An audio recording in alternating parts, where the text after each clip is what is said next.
after close to 8 months, my father was acquitted na walang visa, wala siyang kasalanan.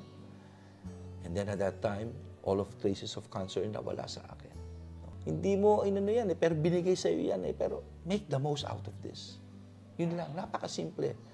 At ako, maikli ang panahon, kaya kung titignan mo, maski ever since ang work ethics ko, kung magtrabaho ko, ganun ko na lang ibuhos dahil alam ko, habang nandito ako, sayang ang opportunity na binigay. Maski nung mayor ako, sabi ko, 3 years ng term ko, bubuhos ko na to.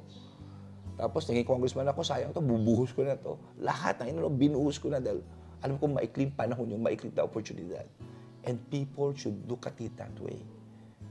Because power, kung sakaling binigay sa iyo, it's only temporary sa lahat ng bagay. Diba? It's making a difference. That's important.